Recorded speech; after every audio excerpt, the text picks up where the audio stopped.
PowerPoint strategy formulation.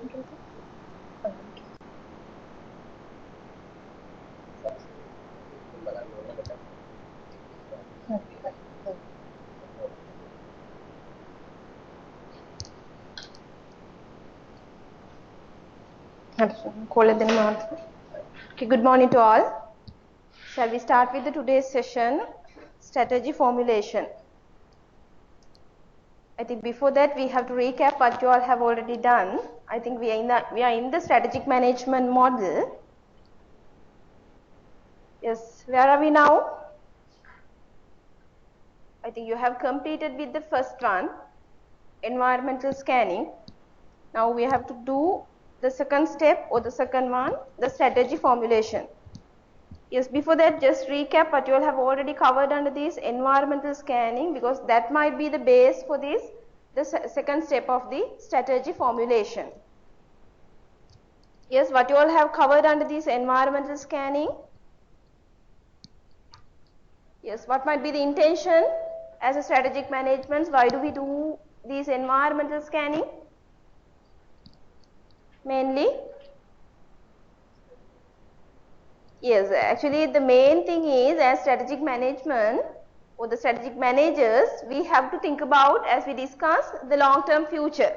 So in order to go for this thinking about or taking decisions about the future, we have to think about what is happening in and out in the environment. So under the environmental scanning, what we are mainly focused towards to identification of strategic factors. We call that as strategic factors. Strategic factors, it may be coming from the internal environment, or else it may be coming from the external environment. So mainly, as you said, in the external environment, we got to know about what are the opportunities and the threats which might be coming towards the organization. When it's come to the internal environment, we might be able to identify what are the strengths that the company possesses, and also what are the weaknesses that the company have. We want to get rid of them. We try our best to minimize these weaknesses in order to go for the long-term future of the company, decision-making process. Yes, I think you might have learned about under the external environment. What are the things you might have learned under environmental scanning? Two aspects, external environment as well as the internal environment. In the external environment, what you all have discussed. Yes, in order to identify opportunities and threats,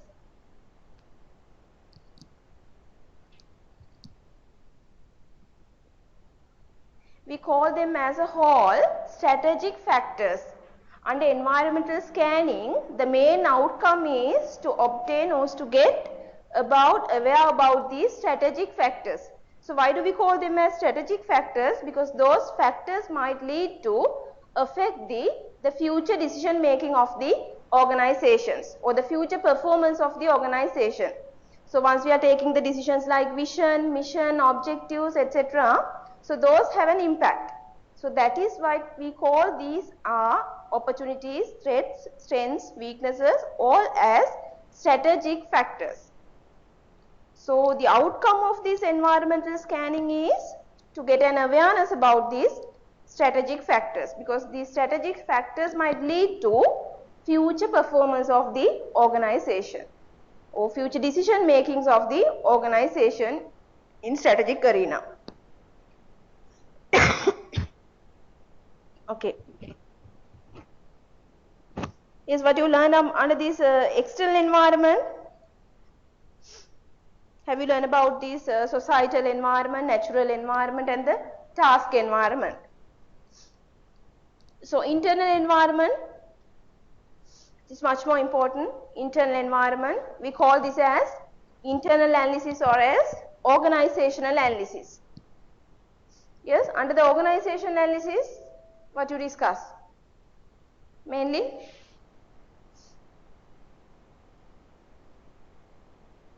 So before getting understanding about the strengths and weaknesses, the company managers, they should aware about, yes, organization or internal environment. What are their resources? What are their capabilities? And what are their competencies? So those should have, the strategic managers, they should have good understanding or the proper understanding about the resources, capabilities, as well as the competencies. So what you learn under the resources we called as the assets. It may be classified like, yes, the physical capital or the tangible assets, intangible assets, as well as the human capital. So it may be going as tangible, intangible, or else we can call human capital. So how do you know about, like, what do you mean by these capabilities? Yes. So those are the strengths of the company, because company management should aware about what are their resources and also what are their capabilities.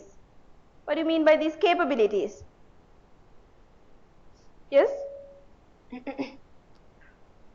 Capabilities.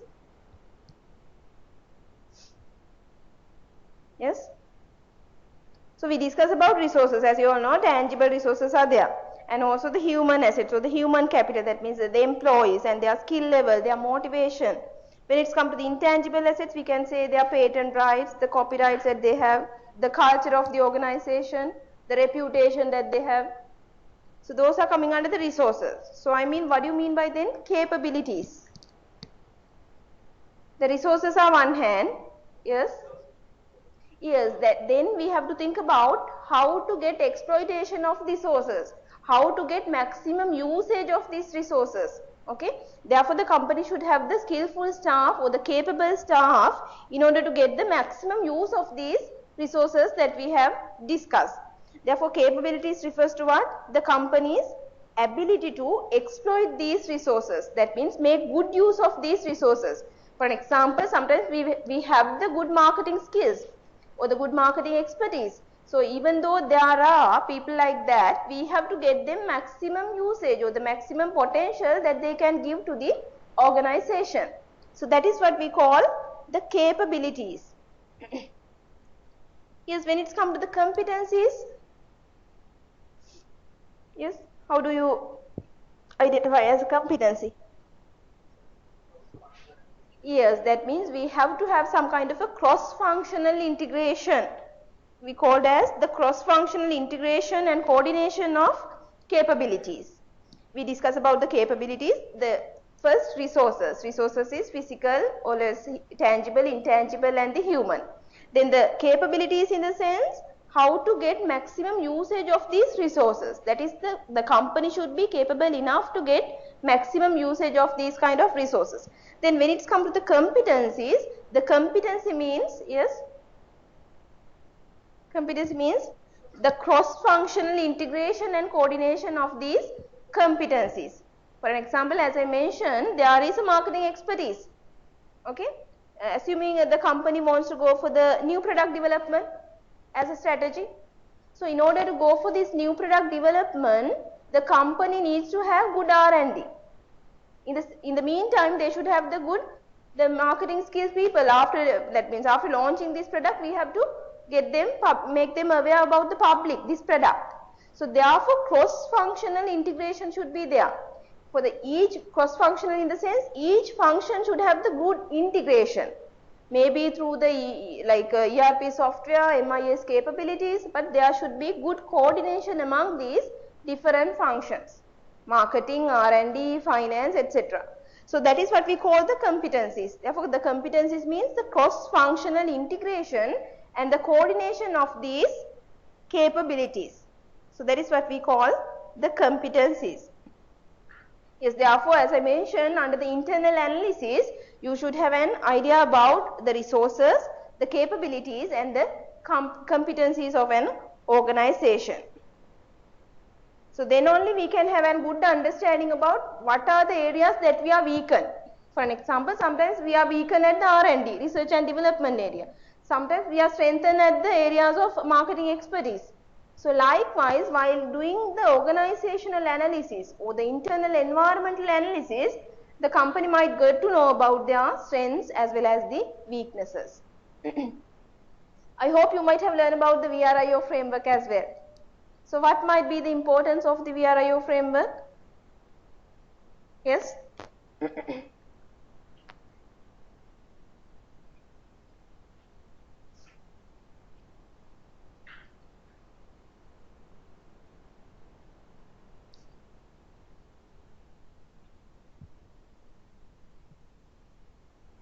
Actually, the VRIO framework is using in order to evaluate the competencies. Okay, resources, capabilities and competencies we learned. So, in order to evaluate our competencies, the VRIO framework is a good tool. Okay, good analytical tool in order to analyze about these competencies. So, what do you mean by VRIO? Value, rareness and imitability and the organization. Value in the sense? Yes, very good. That means the value in the sense, does it provide good competitive advantage? Does it add value to the customer? Then the rareness or the second one, rareness in the sense, do other competitors can easily imitable? Do other competitors can easily imitable? That is coming under the rareness. Then the imitability, it is costly for others to imitate. It might be take long period of time for others to imitate our new thing or the product or our competency. And also when it's come to the organization should be capable enough to exploit that particular resources. So that is what we call this VRIO framework. So under this, what is our main intention under this VRIO framework or the analytical tool? To analyze about these or evaluate about these competencies. What we can say, if we are getting all the value, rareness, the imitability, organization, all the aspects as yes, there is a good value, competitive advantage, and also the others might not be easily imitable. It might be take more time, more costly for the other competitors to imitate our competencies. Then we can say our competencies as very distinctive competencies. Okay, that means it might be we can super perform the other competitors in the industry. We call them as the distinctive competencies. If for the value, rareness, imitability and the organization, if we are getting the answer as yes, then we can identify those competencies as distinctive competencies, or we can have a unique competencies rather the other competitors in the industry. So we can go for the higher competitive advantage, thereby we can lead to the good performance of the company. So that is, I just brief about the environmental scanning. Before I didn't move into the strategy formulation step. I hope you might have an understanding about this, because the foundation for the strategy formulation is the environmental scanning. As a strategic managers, they have to do good analysis about internal environment as well as the external environment. The main thing or the main outcome of this environmental scanning is to identify the strategic factors. Okay, we call these opportunities, threats, strengths, weaknesses as the strategic factors. That is main outcome. Why do we need to identify these strategic factors? Yes, what might be the reason? Yes, one way we can say the sustainability. Actually, the main thing is we are going in the strategic management. The main aim of our is to go for the competitive advantage or performing outer performance or the superior performance rather the existing competitors in the market or the industry. Therefore, we have to get this understanding about the strategic factors. Thereby, we can go for the competitive advantage. Yes, shall we move with the today's topic, the strategy formulation? Yes.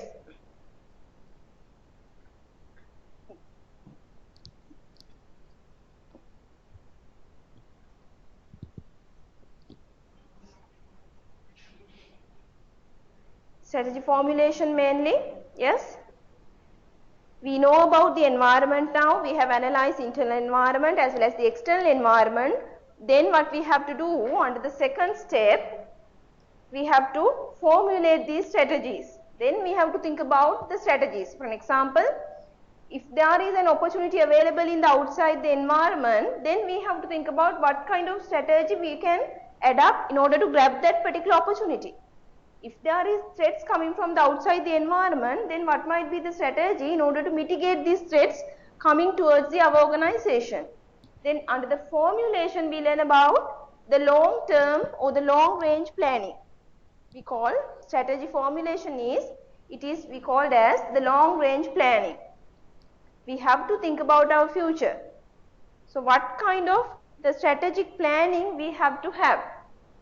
So under that, as we learn, there should be a particular vision, the mission, the objectives, strategies, as well as the policies.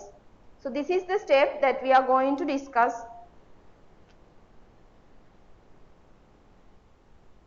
Yes, as I mentioned, therefore the strategy formulation referred to as strategic planning or the long-term planning.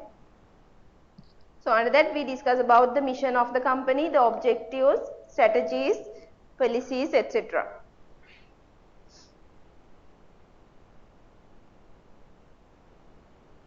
Yes, I hope we discuss about these the vision, mission, everything in the introduction part as well. I hope. Yes, no, I did. Yes, here in this, what do you mean by the vision, mission, objectives? Those might be giving the background in the strategy formulation step. So how do you differentiate the vision versus mission?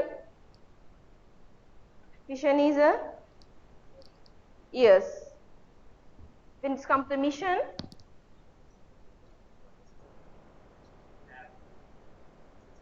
yes. Yes, that is the existence. When it comes to the vision, we talk about what the organization would like to become in future. It might be a dreaming. We might not be exactly known where we want to go. So that is the vision. That vision describes about what the organization would likely to become in the future. But when it comes to the mission explains or elaborates why the company's existence, the purpose or the reason for the company's existence. Maybe the today's scenario, what they are doing now, the purpose or reason for the organization's existence. Under the mission we learn about, yes, mission should be highlighted with some key characteristics. There should be a unique purpose, and also you have to highlight about the scope of the company's operation. Scope in the sense, what scope or domain of the company's operations, what kind of businesses that they are serving, maybe the goods, maybe the services. Then firm's value and the philosophy about how it does business and how they are treating, what about their culture, what about their geographical expansions. So those things also coming under this mission, because that is explain about the reasons for being, why the company's existence. That is the mission. Yes, objectives.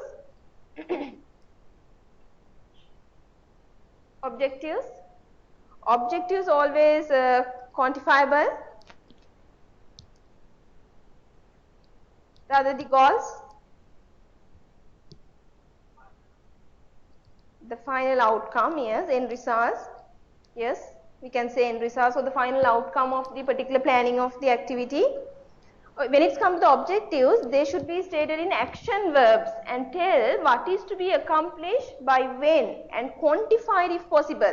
It's not like a goal. As I mentioned in the introduction part also, when it's come to a goal, it might be very vague statement. For an example, we can say increase profitability. But when we put that particular goal into objectives, it should be very specific. And also it should be mentioned about the terms like when, and it should be quantifiable in terms. Increase profitability by 20% at the end of the 2016. So it might be giving very specific statement rather a goal. So therefore objectives might be coming as the end results, as you said, but it should be coming with the very quantifiable terms rather goals. Yes, just have a look about the what commercial banks mentioned their vision as well as the mission.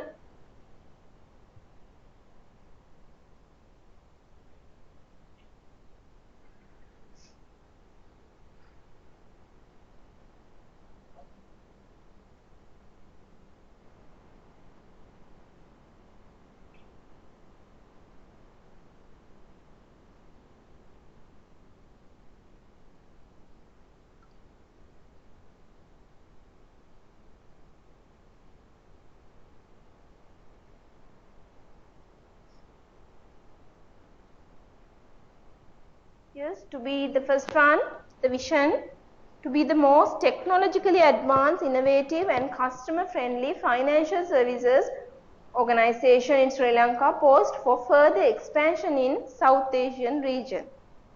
So it might be giving as a, why do we say that as a vision? It's just like they have given about where do they want to go.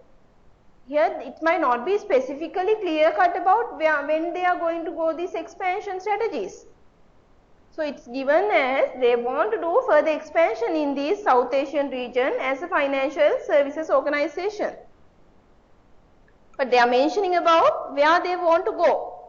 As we discussed in the theoretical aspects, like in the vision, we are highlighting about where the company wants to go, what the organization would likely to become in future. So it is highlighting about they want to do further expansion in the South Asian region as a financial service organization with the features like innovative and customer friendly. So that is vision. So when it's come to the thing about like mission statement of the commercial bank,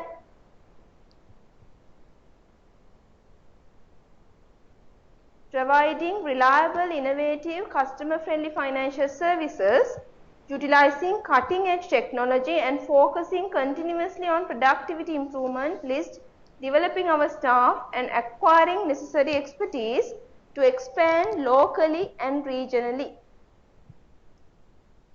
So as I mentioned, the mission statement needs to highlight in which aspects?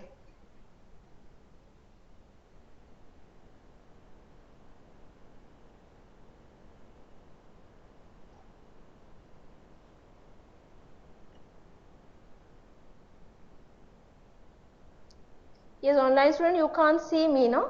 Is it?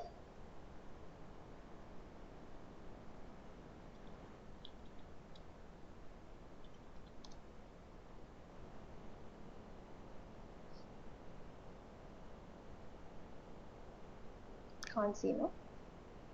Yes, there is a technical problem.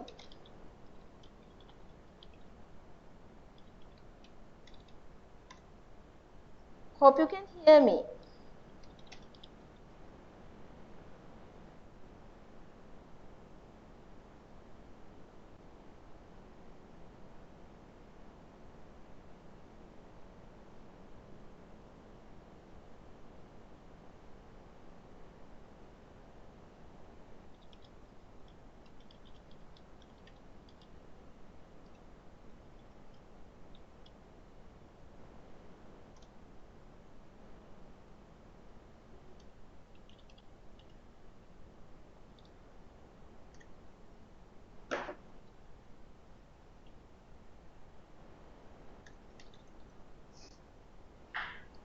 Okay, I think today there is technical matter, therefore you might not be able to see, but you can hear what I am telling, no?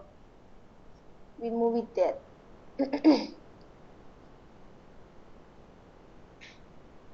Okay, so when it's come to mission statement, what I have highlighted, there should be the purpose. As I mentioned, when it's come to mission, we have to highlight about why we are fundamental or unique purpose, why we being. And also we have to highlight the scope of the operations and also the culture of the organization. So those things are coming under the mission statement. So what you all have to identify the main difference between these two. In the vision we are highlighting where do we want to go, and when it comes to the mission it might be highlighted about the company's situation, the reason for being. So why they are being, like they have the good friendly financial service provider, and also they are good technology, cutting edge technology that they are utilizing in their transactions, and also the productive improvements, and they might be mentioning about their staff, and also they have the acquiring necessary expertise, and also they might be mentioned about the expansion strategies of the company, whether they are treating locally as well as the regional manner. So therefore, where do we want to go highlighting under the vision, and the company's existence is might be mentioning under their mission statement. That is the main difference of these two. Hope you got the point. Yes.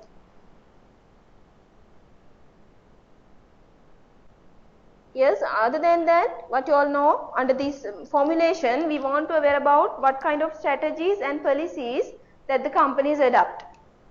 Yes, because in order to go for that particular vision, mission, objectives, we should have strategies in our hand. So when it comes to strategies, what we call the comprehensive master plan, or the plans or the tactics that might be a resultant to achieve these given mission objectives. Mission, vision, objectives. Therefore, strategies are highlighting as whatever our plans or the tactics, how do we achieve these given mission, vision, objectives, etc. So that might be the main thing under the strategy formulation. Therefore, under the strategy formulation, although we discuss about vision, mission and the policies, we mainly highlighted about these strategies, because strategy formulation step highlighted about these, the master plans or the tactics that the company adopting in order to achieve this given vision, mission, etc. So as you all know, when it's come to these strategies mainly classified into three aspects, that is the corporate level, the business level and the functional level. I will let it aware about you all those three in the later stage. Just to have an idea, mainly strategies have to classify into these three areas. Yes, policies what we call the broad guidelines for decision making which links the formulation of strategy with its implementation. The policies in the sense, there should be the decision making process. Once we are going to this decision making process, there should be a link with this formulation and the implementation stage. The policies provide that guideline or the base how to go for the implementation. For an example, the company might be having good HR policy. So in that situation, they might be doing training, the workshops, get them aware about the particular things like that. Then the HR policy is good enough to go in line with our implementation process. There is a strategy, and in order to go with that particular strategy, for assuming the company wants to go for the expertise in the company's culture should be go for their very skillful staff.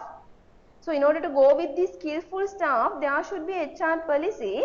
Yeah, the company needs to have good workshops, good training programs for our staff in order to make them in the expertise in their areas. So the policy is what we call the broad guidelines for the decision making which might be linked with the strategy formulation and the implementation stages.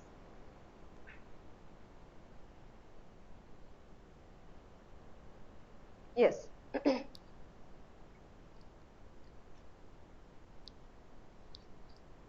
Yes, when it's come to what do you mean by this situational analysis?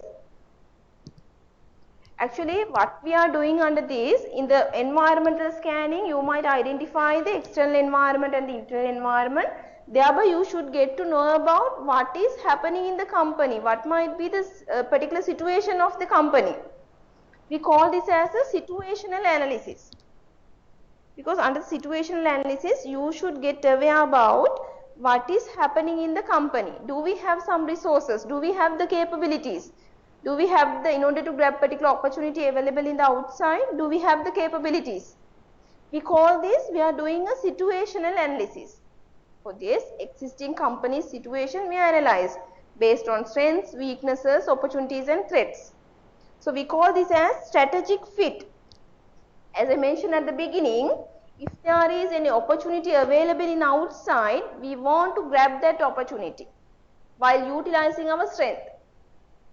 Assuming the company, particular company might be having they might be want to go for the market expansion. There is a particular area, they can go for the market expansion into some other country.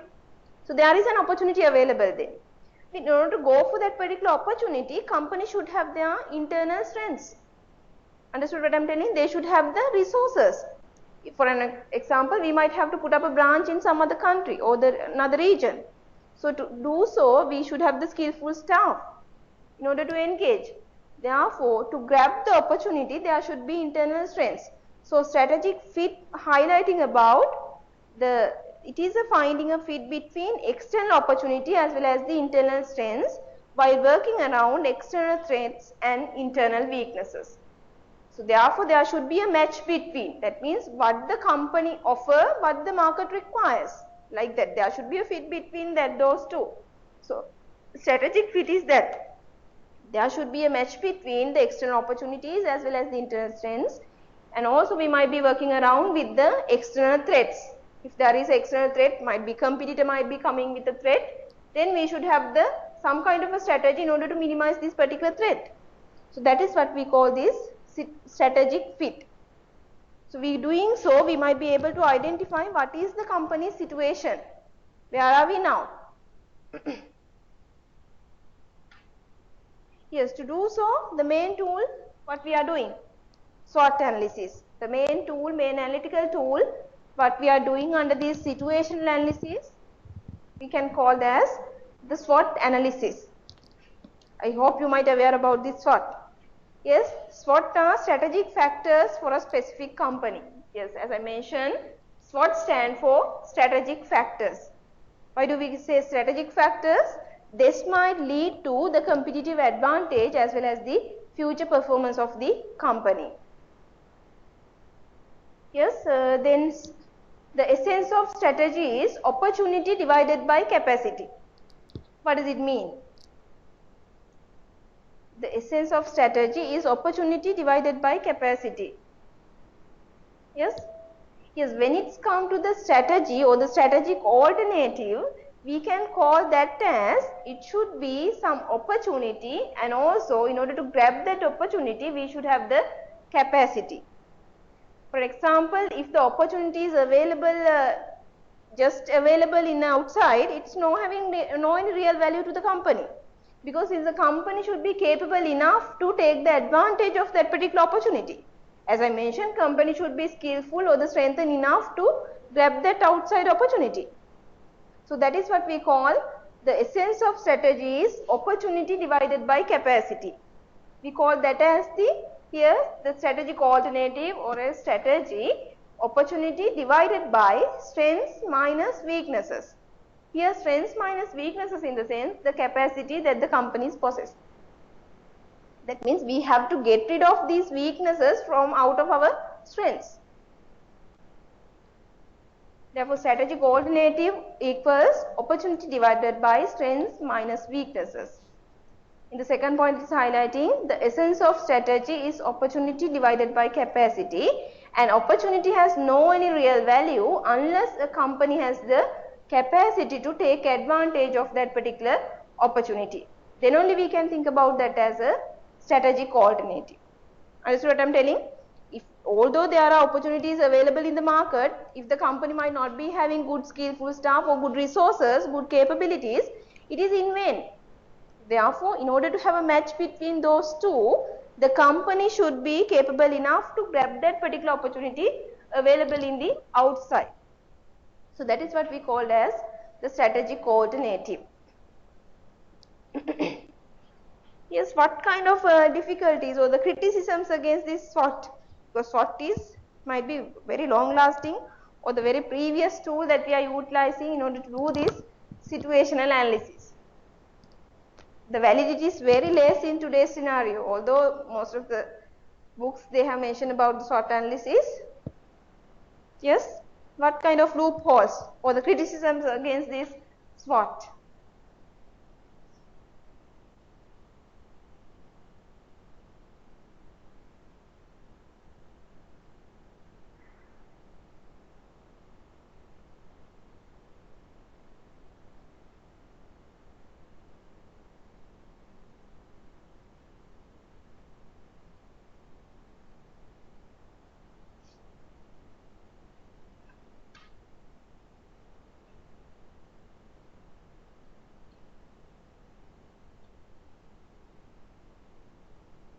Yes, what kind of criticisms against this SWOT analysis or the pitfalls?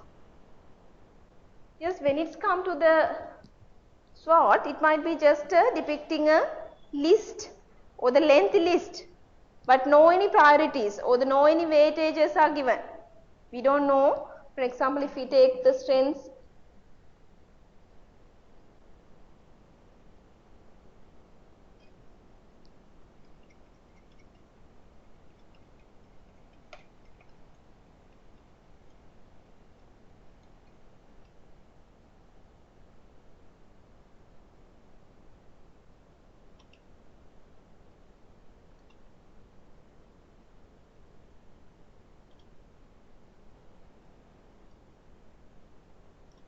this is just example from Ceylon Bank SWOT analysis.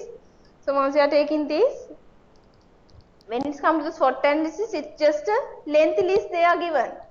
The Ceylon Bank has 4 strengths with people who are united to manage any overcome from crisis, and the large innovative services. So likewise, this is a just lengthy list that they are given under the SWOT. But What might be criticism? No any weightages or no any priorities. We don't know which one has to do the first. Although there is just a list, we don't know about which one has to give the priority. Under this list of strengths of the cell and bank, which has to do at the first? Because when it's come to once we are going with this, we have very limited time period and very limited resources, the competencies. Therefore, once we are getting the maximum use of these strengths, we have to have identified the priorities. We have to have get them the weightage, which might be more or less important towards the organization based on the current situation. So that is the criticism made by this SWOT. Just a lengthy list, but no any priorities identified, no any weights given. And also, yes, the same factor can be placed in two categories. Sometimes it might be becoming as a strength, and in the same time, within after certain period of time, for an example, assuming we have a good skillful CEO or the expertise in the CEO, he have good tacit knowledge and the explicit knowledge, but after certain time, assuming he might left for the company, so it might be again become a weakness towards the company.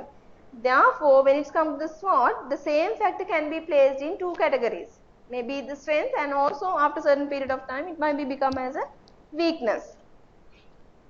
And also there might not be any logical link to the strategy implementation. What does it mean? Strategy implementation in the sense, these strategies we have to put them into action. So there is no any logical link, just list down only. So these are some criticisms about the SWOT analysis. So then what might be the alternative for this? We are criticized about the SWOT analysis as an analytical tool to do the situational analysis. There might be another alternative for that. Yes? I hope you might have learned under these internal and external analysis. Yes? Yes, as an alternative, in order to do this situational analysis, we discuss, in order to do this situational analysis, we might be able to use as a SWOT as an analytical tool. But there are more or less criticism against this. So as another alternative, they can come up with this SFAS matrix. We call this as strategic factor analysis summary matrix.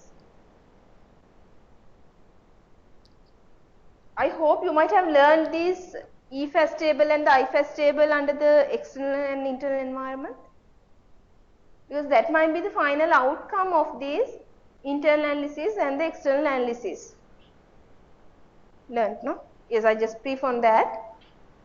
So, yes, when it comes to this, what do you mean by this SFAS matrix? This matrix is highlighted about the strategic factors, combining with these external factors as well as the internal factors. This is a combination of these like internal as well as the external factors, but you learn strengths, weaknesses, opportunities and threats. The main important is rather the SWOT SFAS matrix includes only the most important factors gathered from the environmental scanning, and which might be providing the information which might be very essential for this strategy formulation. So we have criticized what is given as just a lengthy list. But when it's come to the SFAS matrix, it might be identify what might be the most important strengths, what might be the most important weakness point that we have to get rid of. So likewise, SFAS matrix is highlighting about or including the most important strengths, weaknesses, opportunities and threats. That is the importance.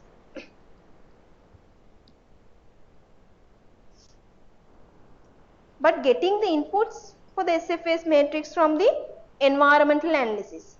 Although we build up the SFAS matrix under the strategy formulation step, to do the situational analysis, all the inputs are coming from this environmental analysis step. Yes, I hope you might have done this IFAS matrix, or the internal factor analysis summary matrix. So just have a look on that. Under the internal strategic factor, that means IFAS matrix, we are highlighting about strengths and the weaknesses. Like they have given about, this is internal factors, internal strategic factors. And also they have given one column as weightage, the ratings. the weighted score and the comments. Here, but in the previous scenario, have you all like see on the example given in the Ceylon bank, it might be given lengthy list. But when it's come to this internal factor analysis summary, it is very shortened form they might be mentioning. That is the most important strengths and the most important weaknesses they might be addressing under these. Yes, how do we prepare this?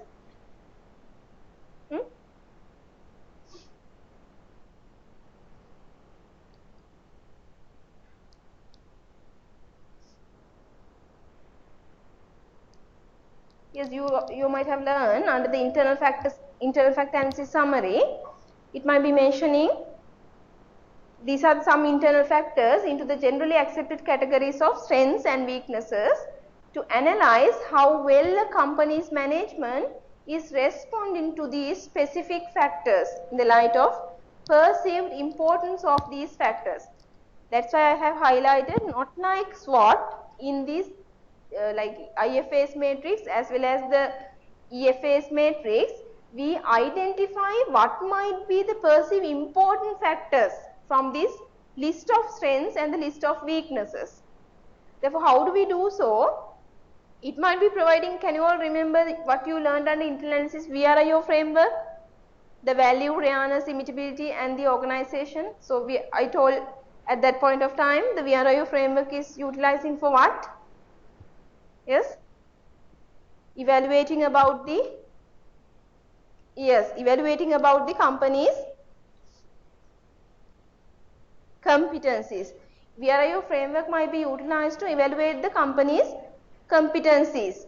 So, as I mentioned, if we are getting answers for all VRIO as years, that means those we identify as distinctive competencies, or those competencies might be able to perform in a superior manner rather the existing rivalries in the industry. So, why the VRIO framework is relating to this scenario? Because based on the VRIO framework, the company might be able to identify the which strengths are might be more or less important. As we discussed under the VRIO, which competencies are distinctive rather the other competencies in the organization.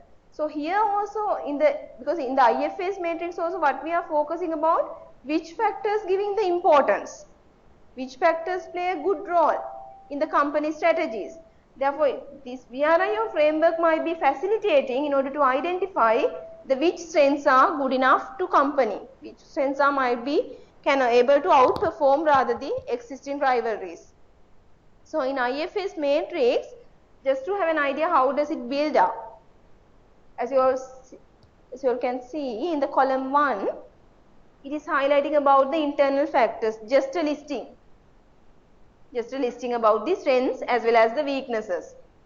Then how do they identify these weightages? The second column, the weightages are given. Yes, the weightages, can you all see in the table, the weightages are going accumulated as 1, the total amount accumulated as 1. Yes, therefore weightages are given, which one is having most important, we giving as 1. If it is having least important or not important, we might be giving as 0. Therefore weightage column is going in between the 1 and 0, okay, from most important factor to the least important factor. So what might be the base of this weighting? Like what we are doing based on the particular factor, maybe particular strength, based on that particular factor's probable impact on a particular company's current strategic position. That means we might be thinking about to what extent it might be have an impact towards the company's current situation or current competitive position or current strategic position. Based on that only we are putting the weightage as from 1 to 0. If it is have more important, for an example in the table given, just to have a look into that under column 2 weight, under that they have given, this is a company called Maytech company. So in that case the first strength 1, they have given the weightage as 0.15. So that means other than the rest, Yes, other than the other weaknesses, yes, same weightage as given for the international orientation as well. So in that situation, they might be thinking about out of these 5 strengths, which might be having the major impact towards the company's current strategic position. So based on such, they are giving the weightage as 0.15 to the culture and the international orientation, and the least important is given for this as top management as well as the employee relations. So weightage as 0.05. Got the point? So it's something like that. Therefore, the weightage is assigning under this IFS matrix. It might be based on the probable impact towards the company's current situation or the current strategic position. That means it's obvious the higher the weightage, that factor might be more important to the company's current and future success. If it is least important, it might be going close to the 0 as not important. And also summation get as 1. The column 3, that is regarding the weight. The weightage is given based on the probable impact towards the company's current situation or the strategic positioning. Yes, when it comes to the rating, how do we give in the rating? Third one in column 3.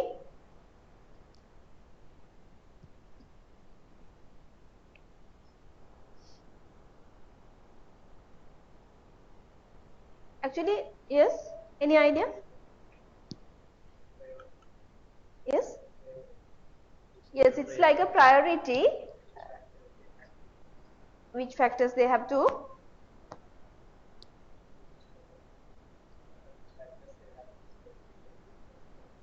Yes, specific response. That means mainly in the ratings what we are doing, it's very judgmental. That means it based on the judgments of the organization. That means how the company's like specific response to that particular factor. Assuming, as we discussed in the previous one, we have given for the culture of the company as a high weightage. So in order to maintain that particular one, as you all can see, the rating is given based on how the company responds to that particular factor. It is very judgmental. Yes, as you all can see in the table, it is given as the Maytag culture as 0.15, and accordingly we have given the rating also as 5. That means to what extent the company management will be responding to maintain this quality culture within the company. Sometimes they might be having good training programs, good cultural values inbuilt with the people of the organization. So that is what we call the rating. To what extent the way that the company responds towards this particular factor. Understood?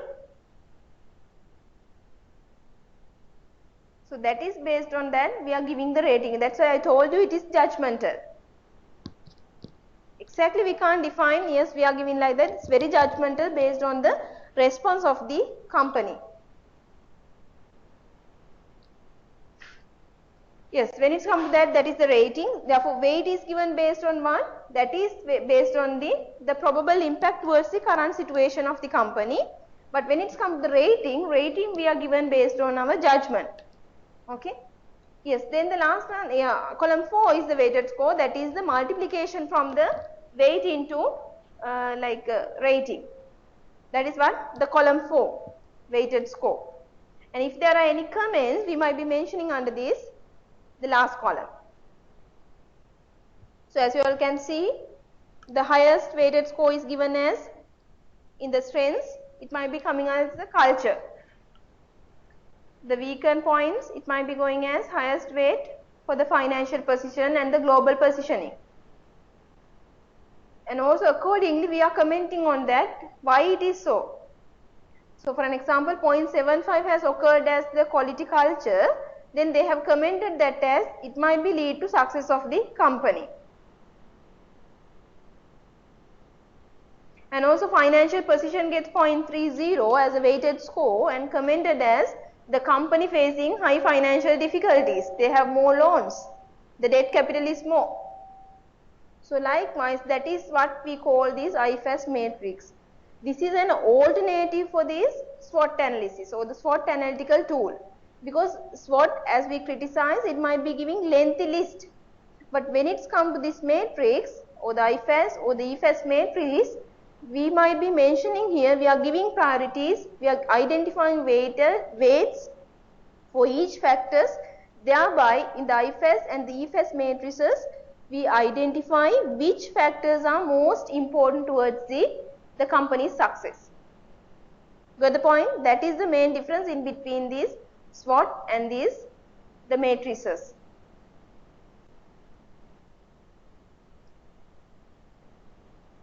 And also one more point, the added weighted score.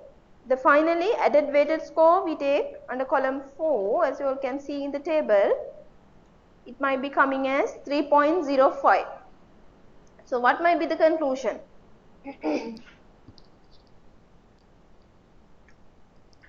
The total weighted score indicates or denotes how well a particular company is responding to current and expected factors in the internal environment. The weighted score is highlighting or depicting about how the company responding to the current and expected factors in this internal environment.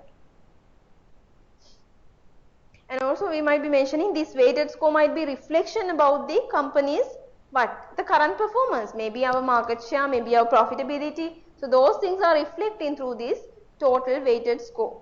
And also there is a norm, total weighted score for an average firm in an industry is always go around 3.0. Therefore total weighted score in an average organization or the firm in an industry, it's going as, it might be always around 3. So that is regarding this IFAS table. I hope you might be understanding this. Yes, this might be the alternative for this particular SWOT analysis. I think you might have already learned under these internal analysis and the external analysis with these steps. Have you learned all the steps? Yes, little. No? Okay, EFAS matrix also same, the same outcome from this, the external analysis from the opportunities as well as the threats. So I am not going to go in detail like IFAS table. This is also same way that we are going to prepare EFAS matrix. So it is highlighting about external strategic factors, the opportunities and threats. Yes, the importance for us is the SFAS matrix, because already you learned on the EFAS and the IFAS from the environmental analysis. But in the SFAS matrix is coming to the point, because this might be important in the strategy formulation step. Because under this, what we are doing, we are identifying the strategic factors, the most important things, most important strengths, most important opportunities and threats might be coming towards the organization, and what kind of areas that we are weakened. So this is the summary. SFAS matrix, this is a summary about our strategic factors.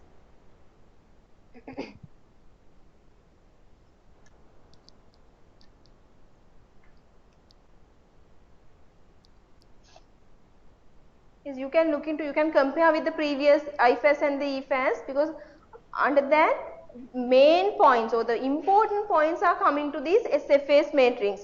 Already we learned about there were 5, but here it might be giving us strengths only 2.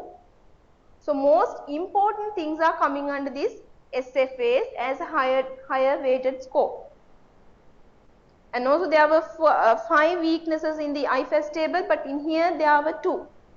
So likewise in the SFAS matrix it's a summary. It's a summary about what might be the most important strategic factors, giving the weightages and the ratings. Yes, I hope you got the point. That is what SFAS matrix. Yes, why do we do this SFAS matrix? As I mentioned, based on the criticisms made by the SWOT, we have to have some other alternative to do this situational analysis. So for that we have introduced in most of the situations we might be using this SFAS matrix or strategic factor analysis summary matrix.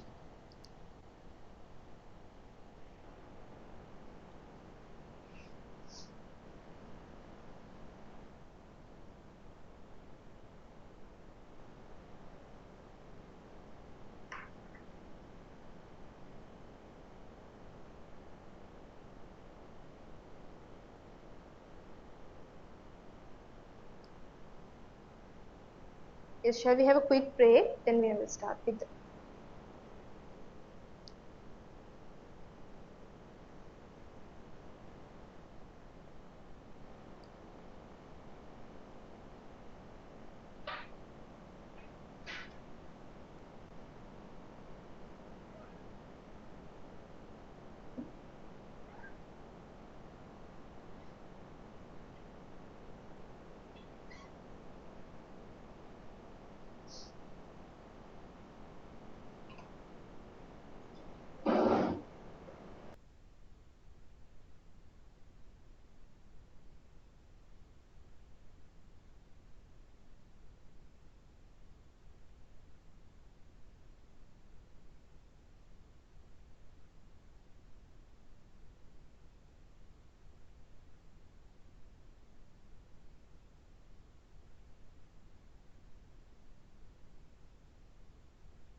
Yes, can you hear?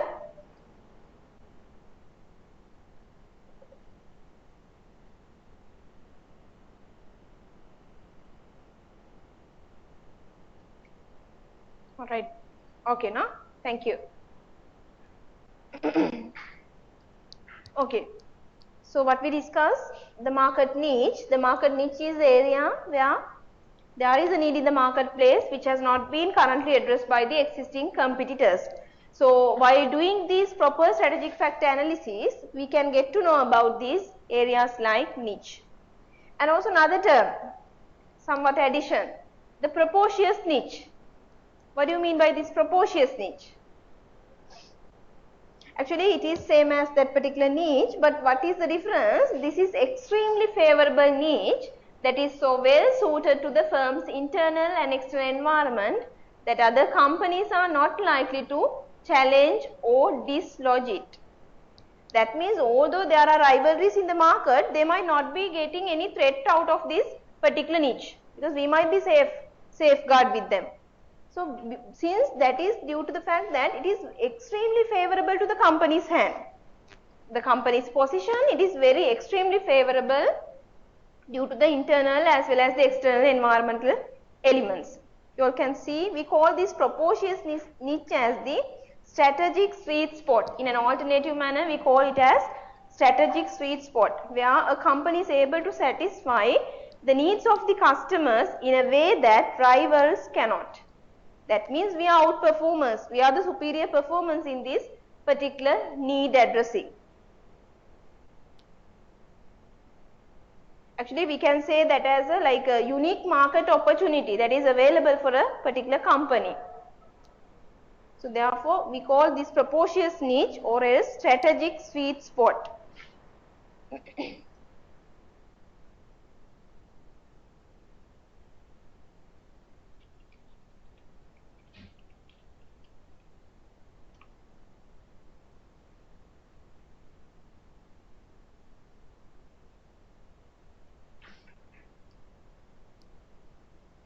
Yes. Actually, when it's come to this strategic sweet spot or the propitious niche, it might not be going as a long lasting or the long period of time. It might be available, might be it's very short period of time. Therefore, the company should be capable enough to tackle this point or the tackle this particular niche within that given time limits. Therefore, they should be very vigilant about the companies, what is happening in and out. Companies need to be make aware what is happening inside as well as outside the organization, because if they want to grab areas like niche. So what is the difference between propitious niche? Yes, because strategic sweet spot, there are like something like this, three aspects. Competitors offerings are there, and also there is a customer need. As we discussed, the niche is unsatisfied need available in the market. So customer needs and also the company should be capable with this. Therefore, matching with these three, there should be unsatisfied need and also the competitor offerings are there and also the company should be capable enough. So there are like points like that. But strategic sweet spot, out of these all we can say this area. The point number 1, 2, 3 in the diagram.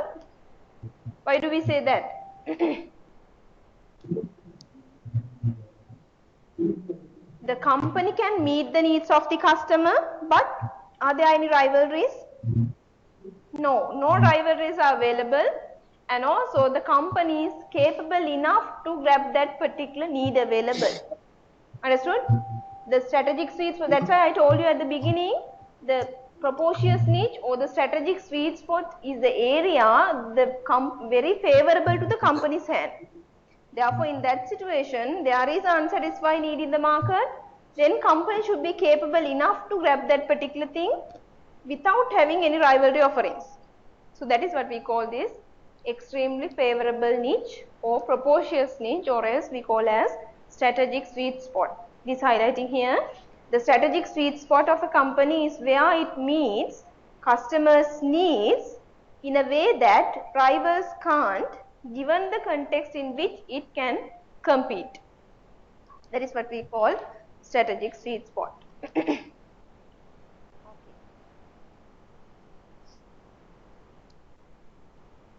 Yes, once we are doing this one, that means we have to think about the review of mission and objectives. That means we are at the step of formulation of strategies. So once we have formulated these strategies, we have to always concentrate about what might be the other actions or what might be the other alternative options in order to fulfill these existing mission, objectives, etc.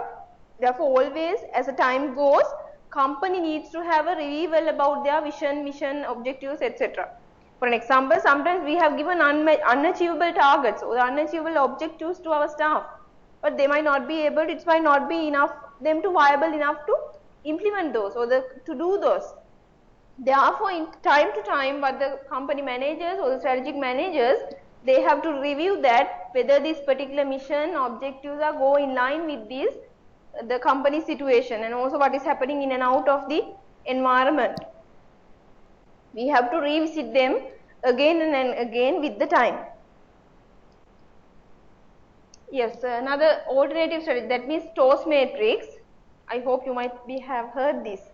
We might be mentioning here the alternative strategy build-up. Sometimes we might already have set strategies. In the meantime, we have to think about what might be the alternative for that particular strategy. In some occurrences having or the contingencies having based on the immediate situations, what might be the alternative ways we can do these particular strategies. Yes, TOS matrix is highlighted about that, the alternative strategies. It might be illustrated about how the external opportunities and threats facing a particular company able to match with their internal strengths and weaknesses. What might be the possible options? You all can see on the diagram here. There might be the SO strategies. That means strengths to take advantage of the opportunities. We have to have alternative options or the alternative strategies to take advantage of the opportunities. There should be strengths. We call SO strategies. ST, generate strategies here that use strengths to avoid threats. That means if there is a threat coming from outside the environment, what might be the strength that we have to overcome that particular threat? Got the point? So likewise, this is also the SWOT, but it coming as this TOS matrix. What we call TOS, it is an alternative assessment, combination of the SO, ST, WO and WT, like that. Yes. Now come to the point, this might be very important. Up to now, we discuss about the situational analysis under the strategy formulation regarding SWOT and regarding niche or the propitious niche. Now we might be moving to the basic strategies, identification of the basic strategies, so the different levels of strategies. Yes, as I mentioned, there are 3 levels of strategies that you all have to learn under this strategy formulation. The first level, the corporate level strategies, the second business level, and the third functional level.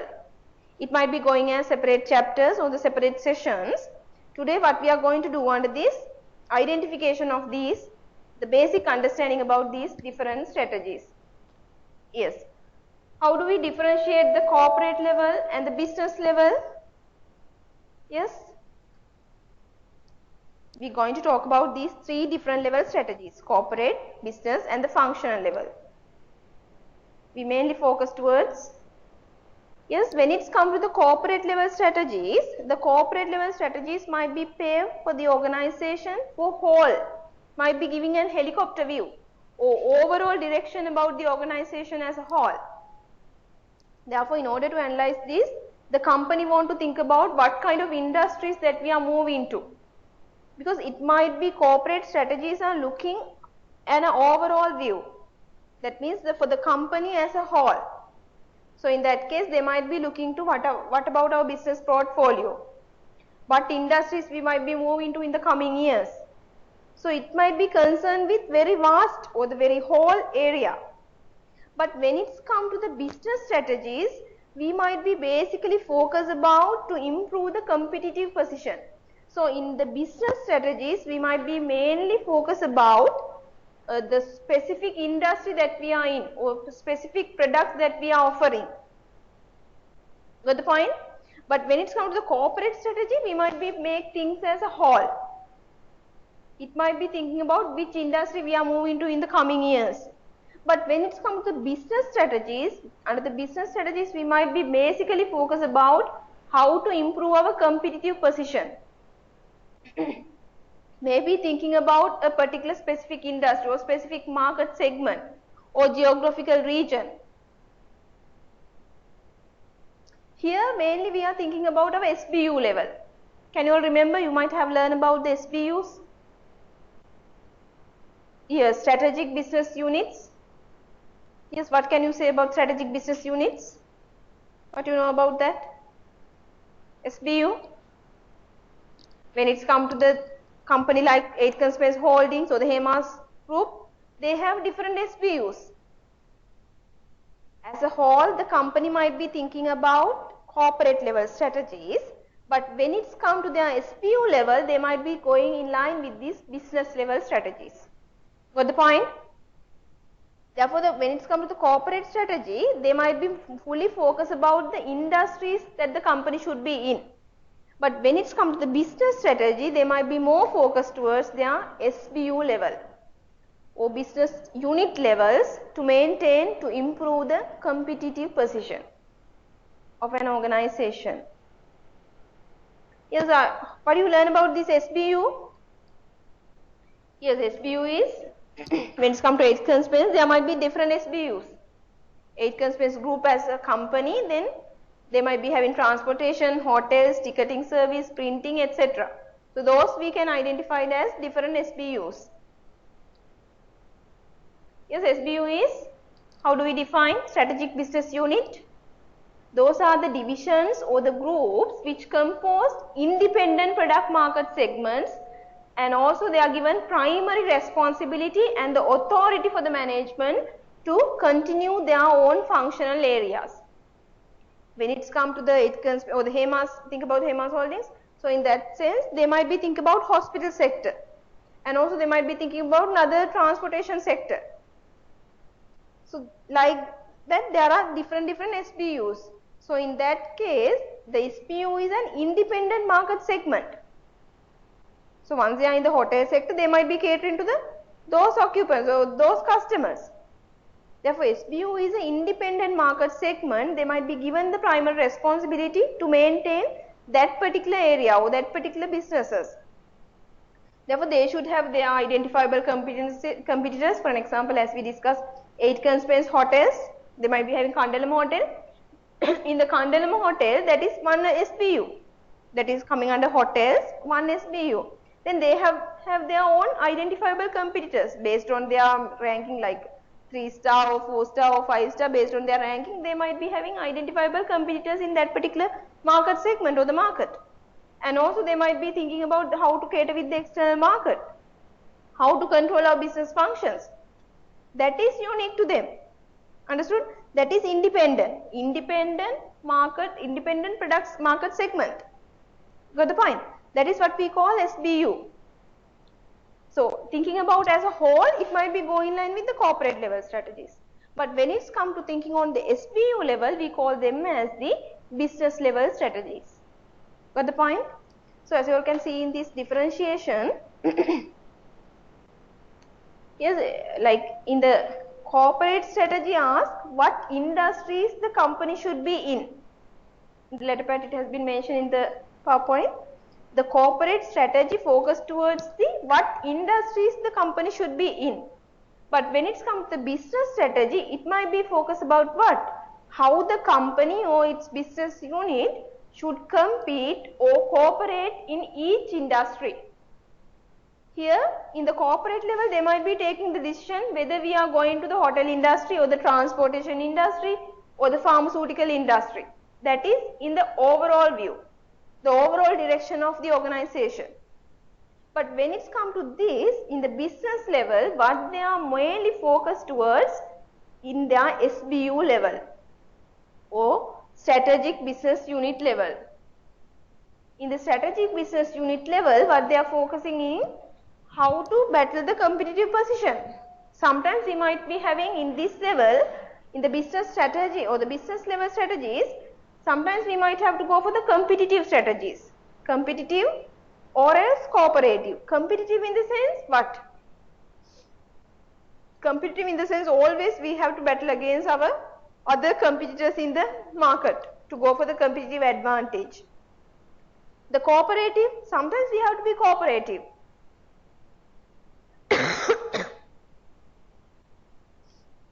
Yes, cooperative in the sense we have to get to know about how to work with the other competitors in the market to gain the competitive advantage. For an example, maybe the strategic alliance, maybe the joint venture agreement or the licensing agreement. So therefore, in the business level strategies, we have to think about whether we have to go with the competitive strategies or else whether we are going with these cooperative strategies. Competitive in the sense head to head with the rivalries to gain the competitive advantage. The cooperative in the sense we are working with other rivalries to gain the competitive advantage. Very cooperative manner. Understood? So that is the main difference between these cooperative as well as the business level strategies. Is functional level? Functional level in the sense, yes, that is the functional areas of the company. Maybe the research and development, finance, human resource management, marketing, etc. So in line with these, our in line with the corporate level as well as the SPU level strategies, it should be in match with these our functional level strategies. Got the point? Assuming in the business unit level, we might be having going for the differentiation strategy. Understood what I am telling? Assuming we have a strategy under business level, we call that as, yes, we have to go for this product differentiation. So in that case, if we are going with this SBU level as a strategy product differentiation, we have to think about how to amalgamate the activities under the functional levels. How do we giving a support to go for this diversification or the differentiation strategy? Assuming cost leadership, in the business level we have a strategy like go for the cost leadership. Therefore in the functional level, therefore we have to, in order to go for the cost leadership, we have to make the efficiencies. So each functional areas need to think about how to maintain the cost controlling. What kind of cost controlling techniques that we are adapting in the functional levels. Maybe the marketing, HRM and each and every functions have to give the support to go with this, the business unit strategies. Understood what I am telling? Therefore the functional level, here the orientation of functional strategy is dictated by its parent business unit strategy. That means, what do you mean by here parent? Yes? We can identify in the corporate level strategy, we call this as the corporate head office might be identified as the organizational parent. The head office might be identified. As I mentioned, Aitken Spence Group is a parent and their children we called as the strategic business unit. Okay. Here it has been mentioned in the corporate head office play the role of the organizational parent and it must be deal with their products and the business units, those called as children. That means parent is a group, company as a whole, children are the SBU levels or the SPUs. So in the functional strategies highlighting here the last point, the orientation of a functional strategy is dictated by its parent business unit strategy. That means what the parent or what the business units are adapting, what their strategy, we have to make alignment with these as a functional levels, we have to get them assistance or the alliance with the fit between these business unit strategy. As I mentioned, the SBU is going as or the business level strategy is going as a cost leadership. We have to think about as every function we have to go for the cost efficiencies. So like that. So these are the 3 levels of strategies.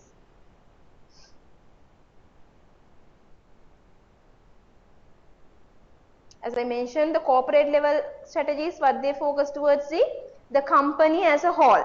Okay. That is the overall company, how to go for the direction, whether we are going for the manufacturing industry or whether we are restricting to the tourism industry. That is coming under the broader view, the direction of the whole company. So when it comes to SPU level, we might be thinking about the business level, strategic business unit level. In the corporate strategy, it is like you might be learning this one as a separate chapter. I just give an overview about that. Under the corporate level strategy, we might be having under that 3 levels.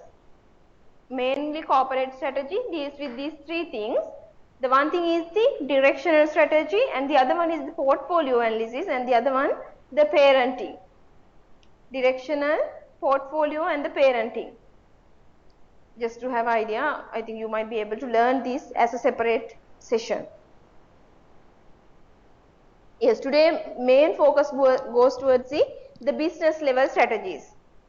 Yes, as I mentioned, the business level strategies focus to improve the competitive position of the company's products as well as the services within that specific industry or market segment. What does it mean? Specific industry? Assuming for the time being we are catering only for the manufacturing sector or the manufacturing industry. So in that place we are focusing towards that, how to improve the competitive position in the manufacturing industry. So as I mentioned, for the business strategies, 2 angle, the one way it may be going as a competitive strategy, that means head to head competition with the existing rivalries, or else we can go with the cooperative manner. In order to go for the competitive advantage, we can go for the head to head competition as competitive strategies, or else we can go with the corporate strategies. That means we are working with the existing competitors, maybe as a joint venture, or maybe sometimes we might be lacking with some resources. Then we might be having some joint venture with some other company or some other rivalry within the same industry. Okay, that is what the business level strategies. Yes, and the business level strategies we mainly focus towards these, the Porter's competitive strategies. We call this as Porter's competitive strategy, alternatively the generic strategies.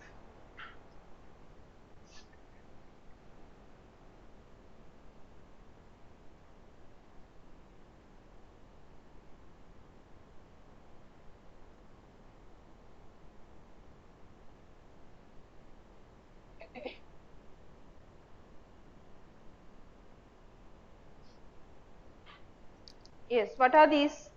The competitive strategies. Porter's.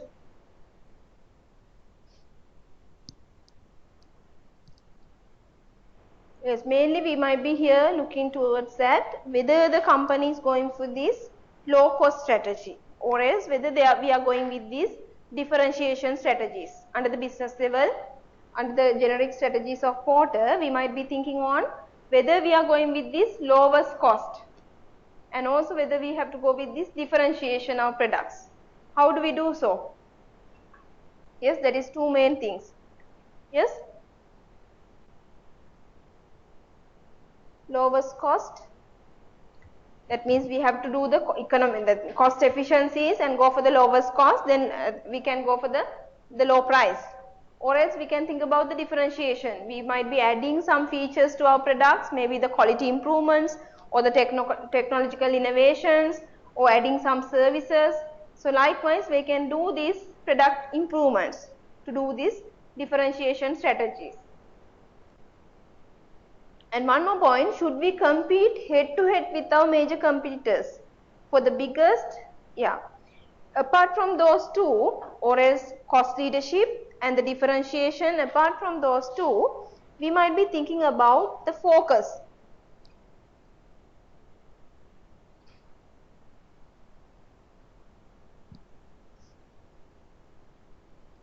That means in this we might be thinking about what we discuss under the niche, like competitive scope.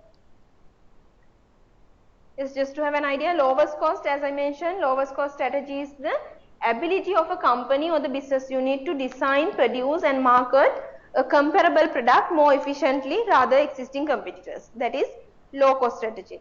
Or as the differentiation, yes, that is the ability of the company to provide unique or a superior value product, as I mentioned, by adding quality features or the special features or as after sales services. Except for those 2 generic strategies, there is another thing. Like except for those are the competitive strategies. And other thing is, Porter has looked on the competitive scope. What do you mean by that competitive scope? He mentioned, except for the competitive strategies, to go for the competitive advantage, company needs to think about their competitive scope. The competitive scope is the breadth of the target market. You know target market, what it is? Yes? When it comes to the marketing? Yes? Target market? Yes? As a marketer, they might not be capable enough to serve all the people in the market. Therefore, what they are doing, they just segment in the markets, no? Yes, whether we are catering to the adult sector or the teenage or the kids. Likewise, as a whole market, we are segregation or classifying into different segments. So, after doing this segmentation, they identify which segment might be more profitable to the company. Understood what I am telling? Which segment might be more profitable to the company's side or the company's hand. So, that particular segment we can identify that as the target market. Okay.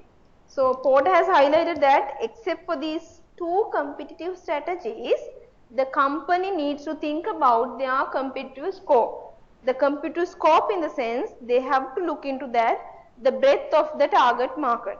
What do you mean by this breadth of the target market?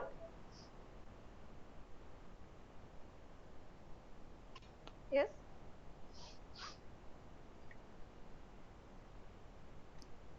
That means we have to think about that. Apart from these two competitive strategies, we have to think on what kind of range of product varieties that the company has, and also what kind of distributional channel. Are we going for the wholesale market or the retail market or the social media channels, e-marketing? So what are the distribution channels available, and what type of customers what we are going to serve, and also the geographical areas which we are going to serve. So likewise, we have to think about our target market or the breadth of the target market, to what extent we are going in our target market. Actually, this might be reflecting from the resources that we have. Assuming in this geographical area situation, if we are going for another international arena, then we have to have good resources. Okay. So everything, this breadth of the target market might be depend on the firm's resources. Understood what I am telling? Therefore, the company or the business unit can choose whether we are going for the broad target market or else whether we are going for the narrow target market. Broad in the sense we might be going for the mass scale, narrow in the sense we are addressing niche area, as we discussed the niche market.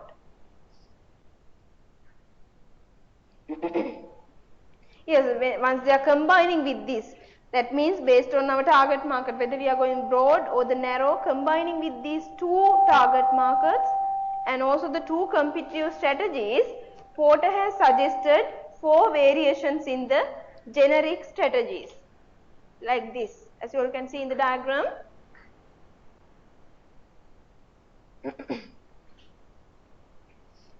As I mentioned, the lower cost and the differentiation are 2 competitive strategies. Apart from that, Porter has suggested, except for these 2 competitive strategies, the company needs to look about their competitive scope. The competitive scope in the sense, the breadth of the target market they are going to address, based on their competitors, based on their customers, the geographical regions. So, based on such, the company needs to identify the competitive scope. Thereby, he has identified 4 areas. That means, competitive scope, whether we are going for the broad target market with the lower cost strategy, then we can go for the cost leadership. If we are going for the niche or the narrow market with the lower cost, we call that as cost focus, because we focus about niche area, narrow market. Okay. If we are focused about the differentiation strategy, but we are going on in line with the very narrow target market, the niche market, in that case we call that as the differentiation focus. Thereby, Porter has suggested 4 variations of generic strategies. Understood? Yes. Yes, when it comes to cost leadership, these are some characteristics of each strategies, just to have an idea. Yes, cost leadership. Yes, in order to go for the cost leadership, definitely the company needs to go for the mass scale production. The efficient scale facilities should be there, because they might be going with the cost reduction initiatives. They have to tight cost control techniques or the overhead control techniques. And also, as we mentioned, for each and every function they have to do this cost minimization. So due to this lowest cost, they might be able to go with this as a cost leader in the marketplace, and also thereby they can charge lower price to their products rather the other competitors in the market. Yes, differentiation. Yes, differentiation in the sense we might be superior performance or the unique products that we have. Due to this uniqueness, the company needs to able to go for the profit from what? Yes, they can charge a premium price for their product because product is unique. Rather the other competitors in the market, we have a good brand image, good technological features, good dealer network, etc. With that we can charge a higher price, premium price from the customers. With these different features, what has happened, customer is getting more brand loyalty. Therefore sometimes they might be less price sensitivity due to the fact of the loyalty to the product. With the different features, they might be less think on the price. And also with the differentiation, it is very good entry barrier, because others in the rival market, it is not easy for them to come to the market. Not like in the cost leadership, the differentiation, there is a good entry barrier for because it might be becoming entry barrier for the others. Yes, what might be the difference? What you can say, cost leadership is good or the differentiation is good? It is debatable. As per the research, it has been highlighted that there is differentiation strategies more likely to generate higher profits than does a low cost strategy, because differentiation creates a better entry barrier. Is actually when it's come to this low cost, it might be going with the high market share. So the market share is more. Definitely it might be going high market share with the high economies of scale. But when it comes to the differentiation, we can say with the differentiation, there is a good sustainability in the market. Rather the other rivalries, once we are come up with the new features or the new technology, we might be having certain long lasting period. The sustainability is more in the differentiation strategies. This cost focus and the differentiation focus same as that. Yes, what you can say. Can you all go with these two strategies at once simultaneously? Cost leadership and the differentiation. Do they involve any risk elements of each strategies?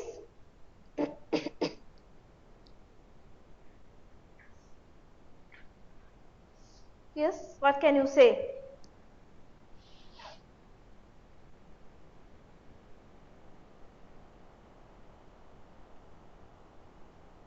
Any risk involved with this? Yes, Port also mentioned that each and every competitive strategy is having risks. Therefore, no one competitive strategy can be guaranteed as to achieve success, because some companies that have successfully implemented one strategy might be failure in some other manner. Therefore, each and every strategy having their own risks. What can you say? When it's come to the differentiation, does it having any risk? What kind of risk? Differentiation?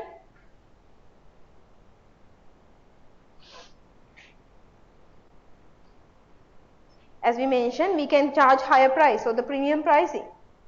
Yes? But this premium pricing should add value to the customer, no? Otherwise, it might not be going as a long lasting. We might be thinking about that, although this is having good feature, but it might be not like when it's compared to the other product, the cost is Like it's not going with the price level of the particular product is not par with the other competitors. Although there are some different features, it should be go in line with like very less margin with others. So what we call this as the cost proximity. Like although we might be thinking yes, like there is a different features, we might be going for the higher premium, but in the same time we have to think about that this higher price is charged for the higher quality, but it should not be too above with the price level in the market. Then otherwise what will happen, customer will not see the extra quality or the extra worth of this particular cost that they are paying. Therefore there is a cost, but we call this as the cost proximity. Therefore what the company is doing like if the company is doing this differentiation strategy and charging a higher price, in order to go for the survival they have to think about what is the current market price level in the market.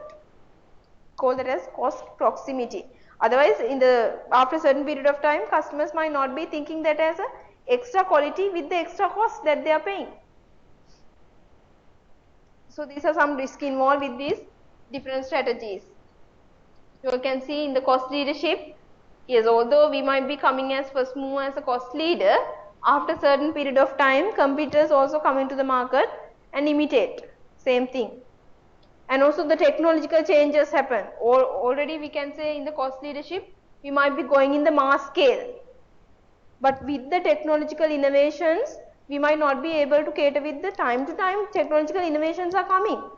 Although we might be having massive product level, we might not be able to sell. Because why? Another technological feature coming, or the all products might be going as obsolete.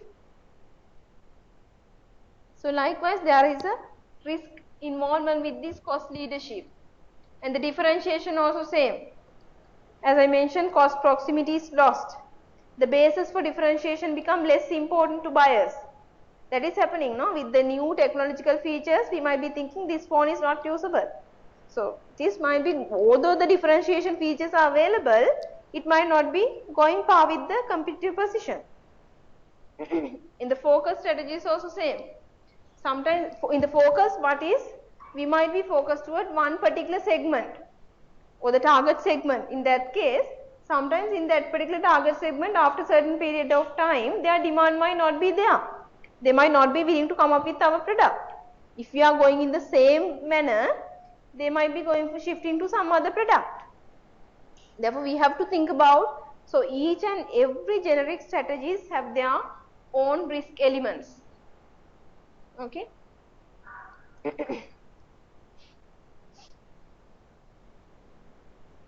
So it is a debatable which competitive strategy is best. What can you give the answer? Which one is best? Whether it is a cost leadership, differentiation, the leadership focus or the cost focus. Which one is best? What the company wants to do before selecting either one or two?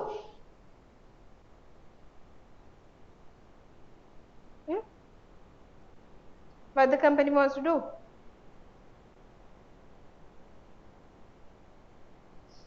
Yes? Actually, before going for these each and every strategy, company needs to analyze first is what? Their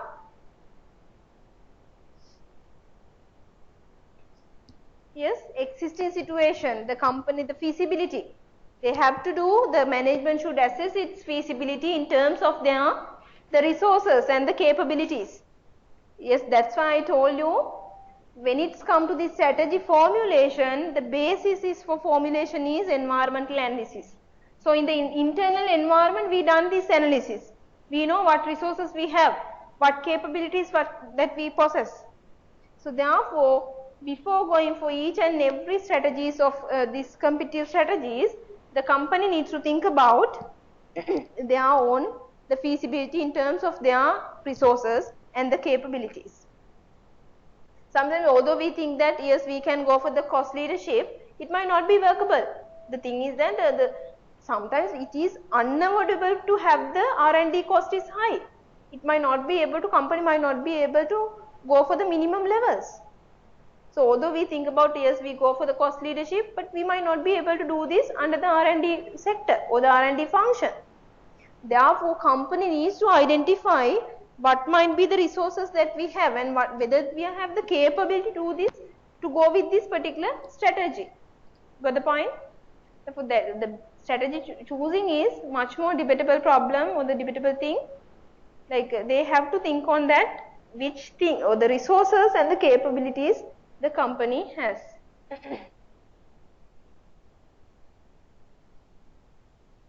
Yeah, these are some extraction from the book. It has been mentioned that these are certain requirements in order to go with these different strategies. For an example, they have these skills and the resources they have to have. As we mentioned, which strategy is chosen is based on their skill level or the resources and the capabilities. So in the here it has been mentioned that yes, these are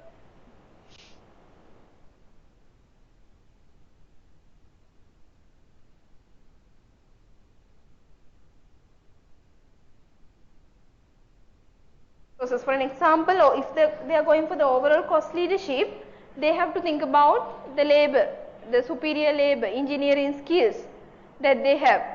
So once they are going for the differentiation strategy, the company needs to think about, do they have strong marketing abilities, and also they have the innovations, creativeness.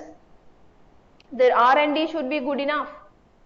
Here, common organization requirement, and that they have mentioned the good R&D, the product developments. So likewise, once we are going with this particular strategy, beforehand we have to think about our resources and the capabilities. Then only we can think about this competitive advantage.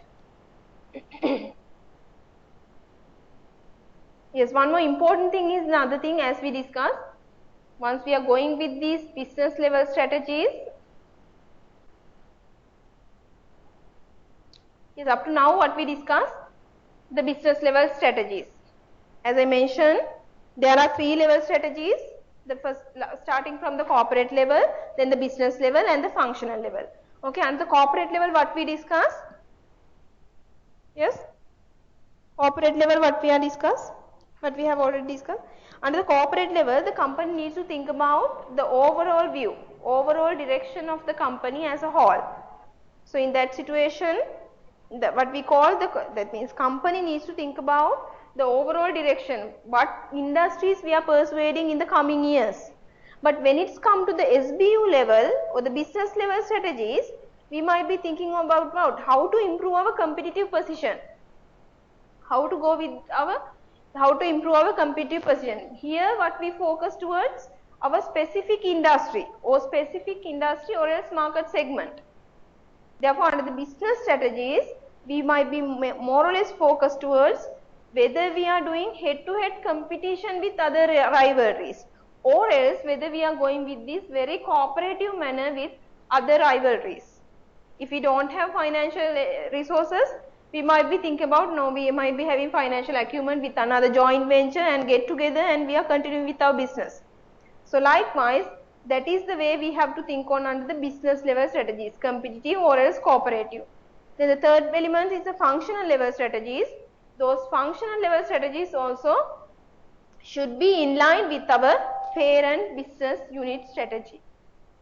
That's why I told you, if the company is going for the cost leadership strategy as a business level, then they have to think about what kind of functional strategies, so what kind of functional, how the support given from the each function. Okay, how to maintain the cost controlling, because business unit level they might be think about cost leadership strategy. Then in each function, how to get the support to go for this business level strategy. How to maintain the cost efficiencies, how to do the cost controlling, do we need to maintain tight control techniques. So likewise, they have to think on such. Okay. Yes, as I discussed, like in the business level, we have to have competitive strategies. So what kind of competitive strategies? Yes, we call that as competitive tactics. I told you, maybe cooperative strategies or else maybe competitive strategies. What do you mean by tactic here?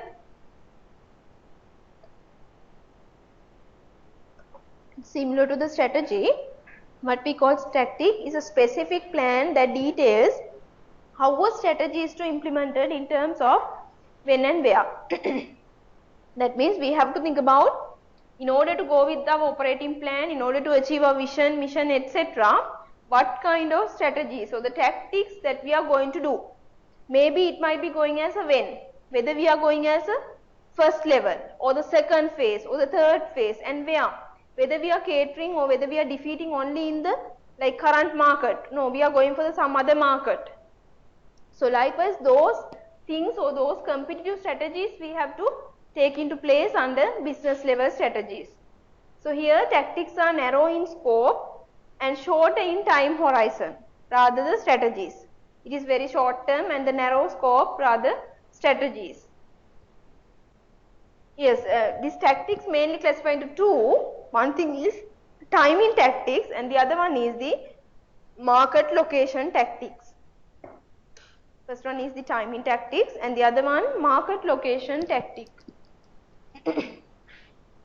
What do you mean by timing tactic? Yes, under timing I told you when and where we have to address when. Timing tactics highlighted about, yes, when a company implements a strategy, at which point of time.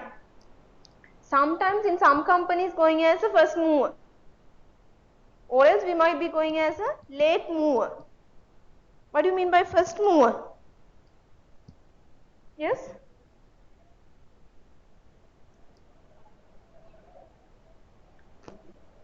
Yes, first mover also called as pioneer.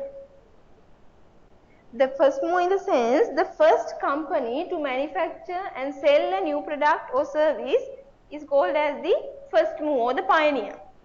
That means we are the first mover, we are the pioneer in the market. We came our product as first. Then what happened? The others also imitate our product. So we have a good reputation as the industry leader or as the pioneer. Understood what I am telling? Thereby others might be imitating our technology and come to the market. Therefore, in the first mover case, in the temporarily we might be able to gain higher profits, more profits.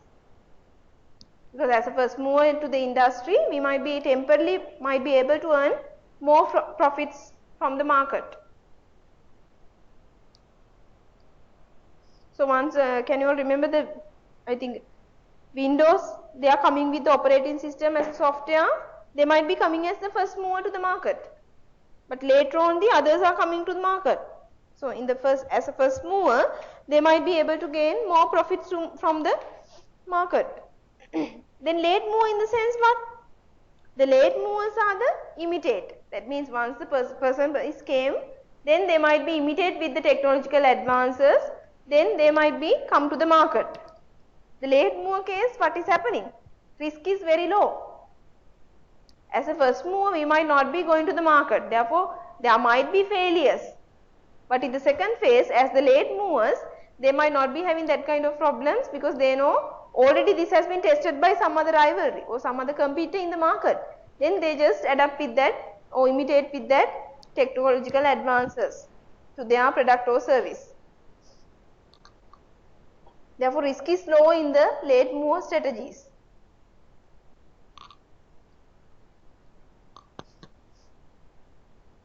That is, timing tactic is that means when we are going to the market for implementation of the strategy or the first phase or the late phase.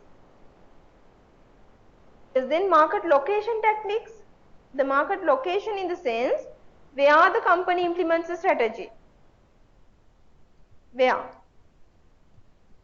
In this market location techniques, there are classification of two. The one thing is the offensive tactics and the other one is the defensive tactics. What do you mean by offensive? Yes? Yes?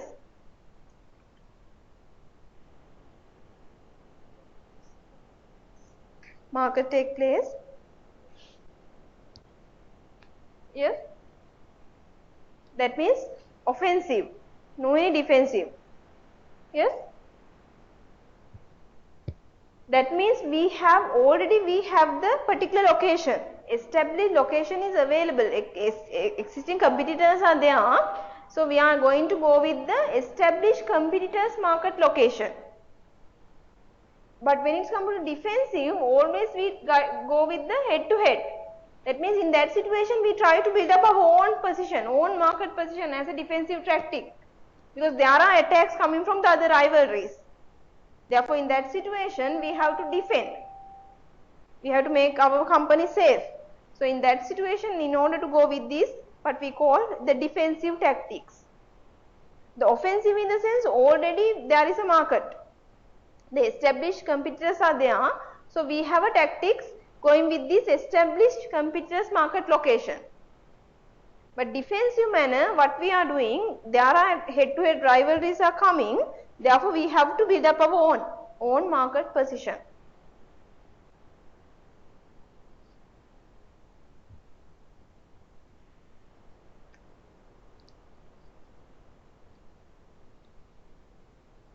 Yes, there are different tactics. Like here, I have mentioned some as offensive. There are frontal assault, flanking maneuver, bypass attack, encirclement. So likewise, there are different tactics available. But just to have an understanding about what it is, it might be enough. Like frontal assault in the sense, what it means, we are doing head-to-head competition with the rivalries. In the second one, flanking maneuver in the sense we are identifying the weakened areas of the competitor and going to address that part. So likewise, it might be going vary. But just to have an idea, it might be enough. What does it mean by offensive and what does it mean by the defensive tactics?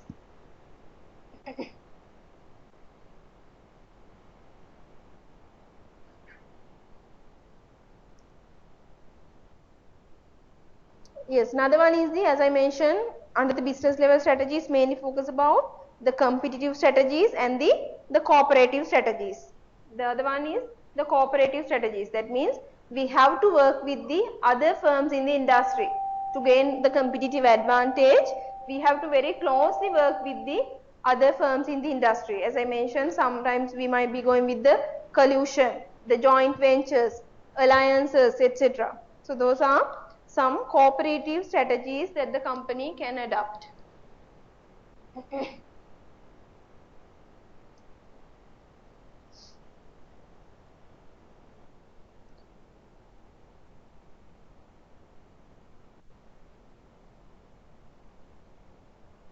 Yes, other than that, I have included another material for the research article base about the generic strategies. We'll have the time, we'll discuss on that as well. Before that, I think I just want to give a summary what we discussed now today.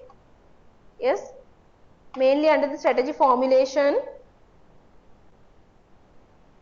what we focus towards, I told you that is the second step of the strategic management model. Under what we do under the strategy formulation step. Yes,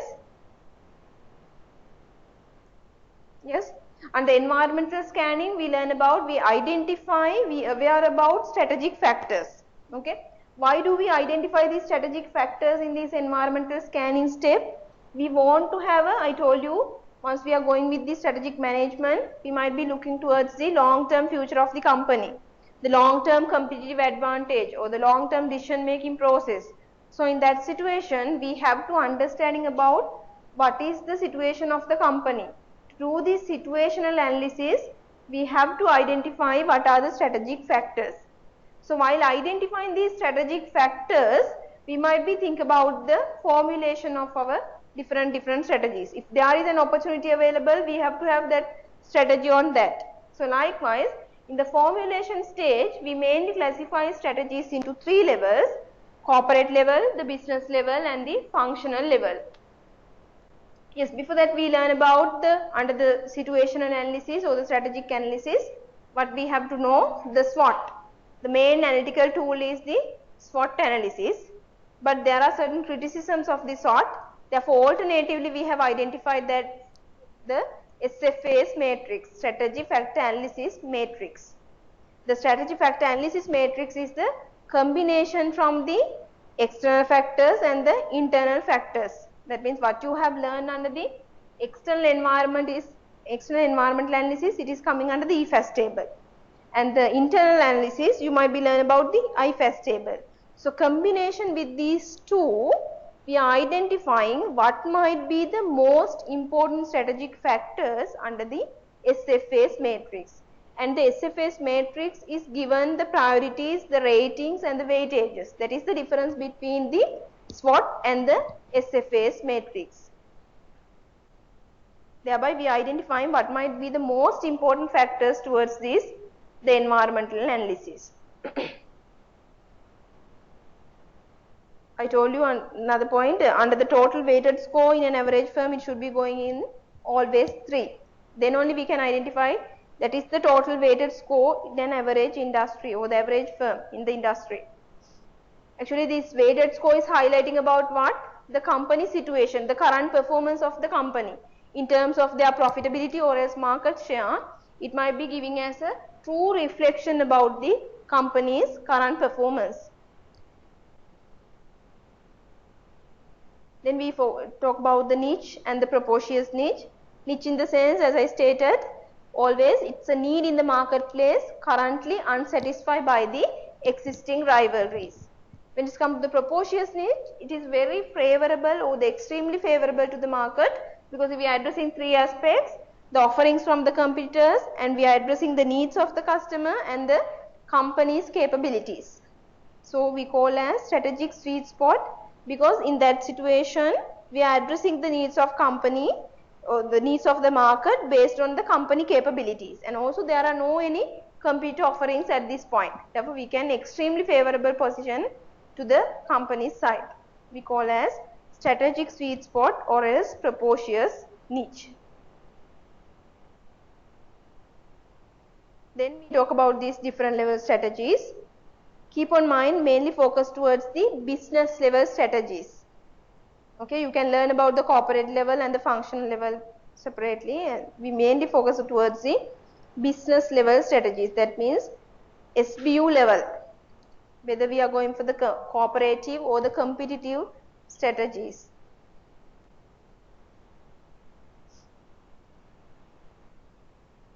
Yes, thereby we learn about the Porter's generic competitive strategies. For the examination purpose also, you all have to mainly focus towards these, the Porter's generic competitive strategies.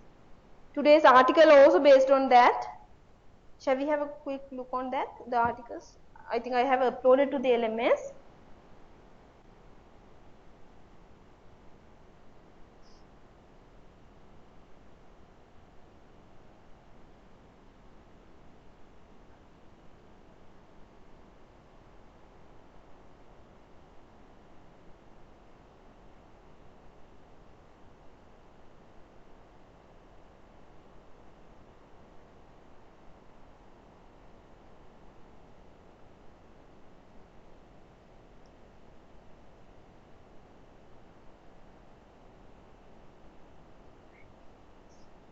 Yes, just to have a look on the article, I think in this article they have looked about these 3 different level strategies. Like as we discussed, as Porter suggested, how many? 3 or 4.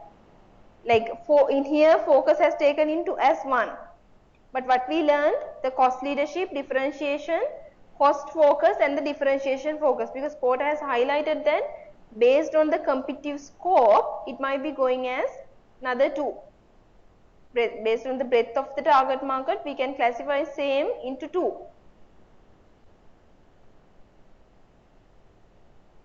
So important thing is, in this article they have highlighted about the case studies. Look on that under the cost leadership strategy. Yes, as we learned, I told you, whatever the said and done, once we are going with these different strategies, which is best or what is best might be depend on what? Mainly, yes, we have to think about our feasibility analysis, whatever resources that we have, whatever the competencies that we have. So in the article also they have highlighted the cost advantage or the cost leadership strategy in page 12. Therefore, in order to go for the successful implementation, they should have good process engineering skills, the sustained access to inexpensive capital, the close supervision of labor, tight cost control, incentives based on quantitative targets, costs are keep at the minimal possible level. Okay, and also they have given the case study based on the Walmart.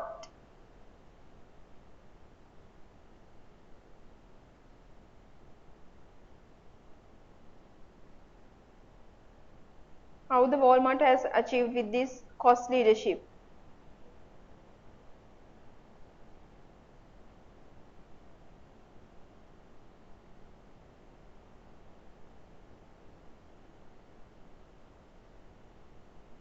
And the differentiation also they have given another case study with the Dayton company.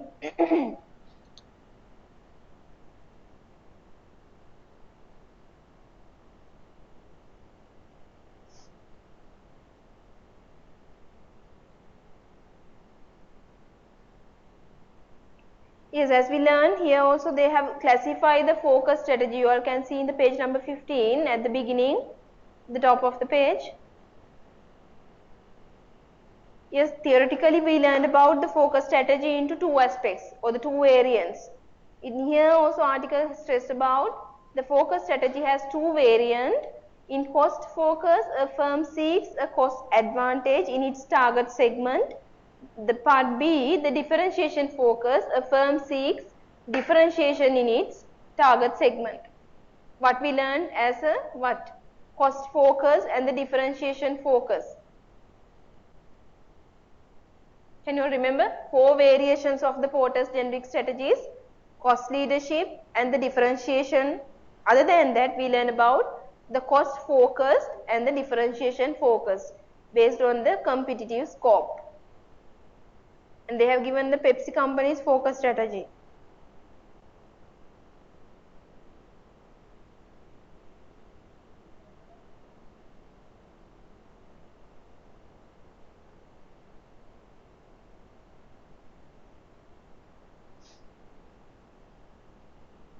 Yes, other than that, they have given some weaknesses or the pitfalls of generic strategies and what we learned under the risk of each strategy. As I mentioned, once we are going with these different Porter's generic strategies, but we have to consider about the risk entail in each strategy. What kind of risk is having for the cost leadership? What kind of risk entail in the differentiation strategies? So those things are important in the examination purpose. You all have to basically you all have to have a thorough understanding about these four strategies and also what kind of risk they are entailed with.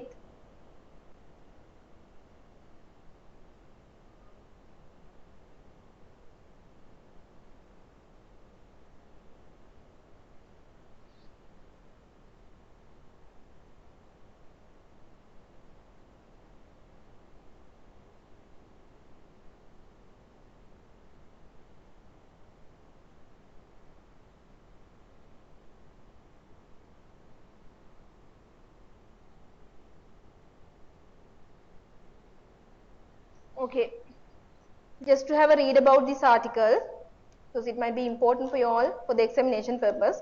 That's why I included the article on different generic strategies.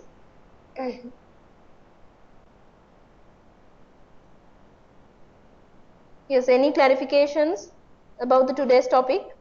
Because we discussed about strategy formulation step.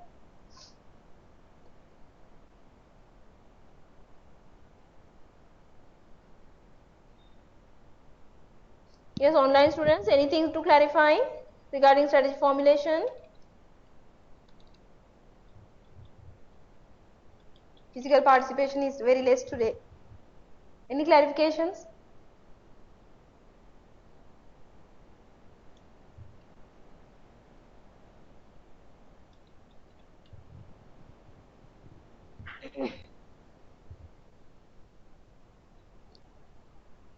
Yes, therefore examination purpose, please be looking to that, the research article which I have given and also the explanations mainly focus towards the Porter's generic strategies, Porter's competitive strategies.